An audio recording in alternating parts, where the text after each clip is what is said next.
Sabe, tá acontecendo uma mudança gigantesca, quase um terremoto no mundo da tecnologia. Por muito tempo, a gente construiu o software como se fossem monumentos, sabe? Coisas feitas para durar para sempre. Mas essa era, ela não tá só acabando, ela tá sendo demolida. Vamos entender direitinho essa transformação. É isso aqui. De um lado, o monumento, aquelas arquiteturas perfeitas, inquebráveis, pensadas para a eternidade. E do outro, a ferramenta descartável, ágil, fácil de substituir e totalmente focada no agora. É exatamente essa tensão, essa briga entre o passado e o presente que a gente vai explorar. Bom, primeiro, vamos dar um passo para trás e entender a filosofia que dominou o desenvolvimento por tanto tempo. Era uma época em que o grande objetivo era a estabilidade. Quem trabalha com tecnologia desde os anos 2000 conhece muito, mas muito bem essa mentalidade. Então, o que definia um software monumental?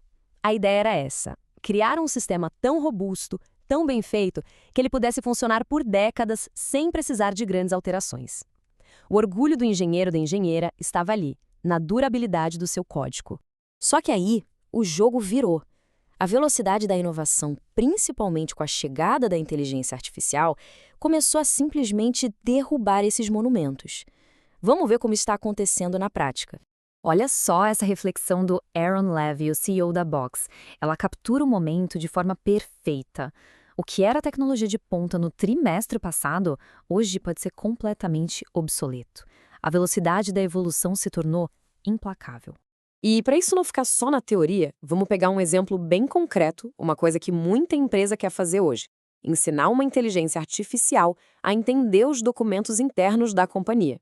A forma de fazer isso mudou da água para o vinho em pouquíssimo tempo. Há um ano, mais ou menos, isso exigia o que a fonte que a gente usou chama de engenharia absurda. E era mesmo. Era um processo de meses criando sistemas para fatiar textos, organizar tudo em bancos de dados vetoriais, desenvolver algoritmos de busca. Era um verdadeiro monumento em miniatura. E hoje? Bom, hoje, os novos modelos de IA conseguem processar volumes gigantescos de informação de uma vez só. Aquele projeto que levava 6 meses agora pode ser substituído por uma única chamada de API. É só jogar mais poder computacional no problema. A complexidade, evaporou. E essa mudança não está rolando só no mercado, não. Pesquisadores de ponta, como André Scarpati, estão repensando tudo. Ele está propondo que, em vez daquelas buscas pontuais que a gente fazia, as IAs agora mantenham as suas próprias bases de conhecimento mais estruturadas. Isso é a prova de que as práticas antigas já não se sustentam mais, nem na vanguarda da pesquisa. Diante disso tudo, fica aquela pergunta no ar, né? Se o código virou descartável, então a boa engenharia, o rigor técnico, acabou? Morreu? A resposta é um sonoro não, mas ela mudou completamente de foco.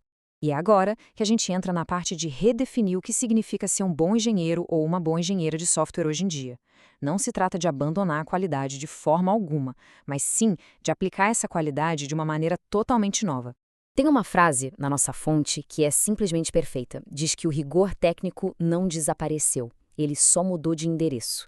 A excelência hoje não está mais em construir algo que não quebra nunca, mas em saber exatamente o que precisa ser flexível e o que, aí sim, precisa ser estável. A mudança fica muito clara quando a gente compara as duas mentalidades. O construtor de monumentos queria o código indestrutível.